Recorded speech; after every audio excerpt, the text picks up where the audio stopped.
one of the questions is, how can I close the gap between the initial appointment and closing the sale? So I think there's a couple of things to keep in mind philosophically here that everybody understands, but it's important to give perspective. So we know that the further away from the closing table, right, the kitchen table, wherever the sit's occurring, the further away we get from that, the lower the percentage to close the sale is, right? We agree on that. It significantly reduces over time, right? So obviously the objective in any home improvement sale is to do the one call close. We know that that isn't always possible. So a couple of things that prevent that is the old-fashioned one-legger, right? And so the first thing that I want to acknowledge here is there's a way to actually get better at one-leggers, all right? Because I'm a firm believer that you can still make sales on a one-legger, all right? So I want to talk a little bit about one-leggers because I think that's the biggest piece there people miss with walking away. And so there's a couple of things. Culturally, it's very hard to get people sometimes to get both decision makers. My rule of thumb is you never force the husband and the wife or the partner or whoever, you never force them to have to be together because you'll lose opportunities to set leads. So you always want to set them even if they're one-legged. Now, you want to on the appointment call to try to say, is anybody else that will be with you? Great, can they be there? You want to try to get that because it's helpful. Mrs. Smith, it's really helpful if both decision makers are there. Gives us the opportunity to really make sure we're answering all the questions and serving our customers well in the process. Try to do that. But there will be times either intentional, meaning it's a strategy, right? It gives them an out not to have to buy because they have to talk to their wife or their husband, or it's, hey, he's running late or she's running late and they can't make it. All right, so the one-legger, you always want to, I'm a firm believer that you always want to present price and the product to the one-legger. And the reason why you want to do that is you don't want to insult people, okay? You don't want to put them in a situation, especially if a female, where, you know, they feel unvalidated. Like, what do you mean? You've been here, you spent 2 hours, you're proposing this, but you're not going to give me the price? So here's what you want to do. You want to do two things. You want to do a thermometer close, okay? And you want to do the check-in with them to see if they can do it. Okay, Mrs. Smith, I understand that you need to run this by your husband. I get that. We get that all the time. Fully understandable. Is there a way that we might be able to get him on the phone now? Maybe I could talk him through it and answer any questions he might have, right? You want to try to access him or her somehow, okay? That's number one. No, he's in a meeting, he's unavailable. Oh, okay, I understand it. Well, let me tell you what I know to be true in these kinds of situations. It's very easy for us to come in here and we spend a lot of time together, but it gets lost in the translation. And what we found is a lot of times when the partner or the spouse kind of goes through and reviews proposals with, they just look at price because they don't really have anything to reference it, right? They don't have any understanding of kind of who the person was, what the company was like, the products, are they equal, are they the same? It generally just defaults to the price.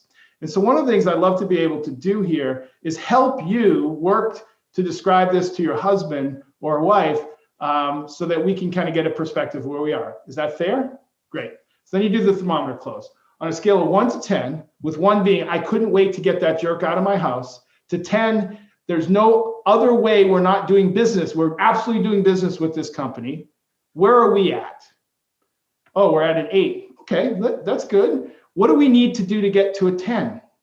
And then when you ask that question, now you're flushing out any internal objections that they might have, all right?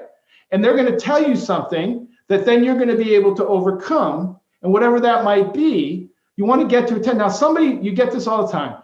They're like the Russian gymnast judge. They never give 10s, right? So, well, it's a 9. Okay, well, what do you do get? Well, I don't give 10s. Okay, so 9's as good as it's going to get? Great. So now you're validating that they're good. And then what you're going to do is you're going to give them an opportunity to talk about the things that are important to their spouse. So remember we talked about this feature, this product, and the benefit and how this was going to satisfy your need, right? Right. You're going to check in with them and you're going to allow them the opportunity to help you sell on your behalf. So if you know that you've got them, then you've got a high propensity that when they do come back, and they do actually, it's a valid thing. They're going to present all these different things. They're going to say, well, I like company A better. And let me tell you why. All right. Then the other thing that you're going to do is you're going to offer to come back. Okay. So even though you're going to go through that whole exercise, and you can say, look, sometimes this happens, and I want you to know that I'm available to come back at any time to go over this with you and your husband. And we can certainly talk about it. So please let me know. All right. Then the other thing you're going to ask is, how soon are you going to make a decision? And whatever they say, it could be a year, 20 years, or tomorrow. You always say, oh, that's soon?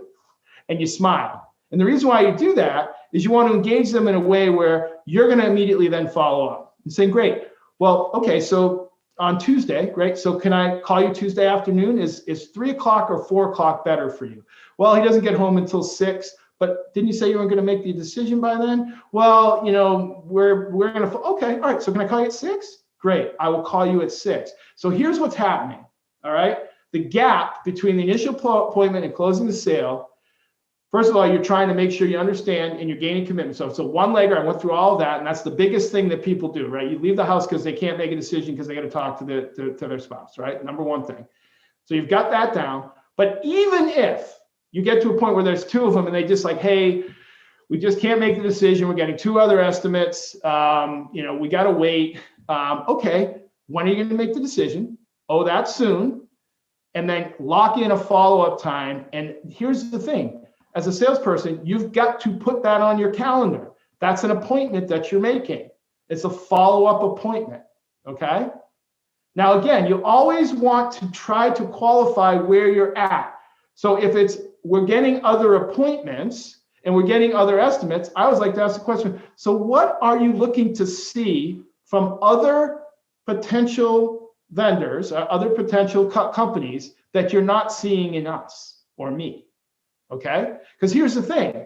If you're providing everything that they need, you're meeting all of their expectations, then the chances are they're going to have less and less desire to go somewhere else and get other quotes. So what you want to do is you want to flush out any objections that they might have prior to going and getting other quotes. All right? And so those are just some tips. Okay? Is this all inclusive? Absolutely not. Could I do a whole workshop on this? Yes, I could. But the reality is, you always want to qualify. You always want to set the follow-up before you leave the house. And if it's a one-legger, which is a big part of all of this, you want to try to gauge the interest with the thermometer closed. First of all, try to get the other spouse on the phone. If you can't, gauge the interest and then coach up that person to be able to help you in selling.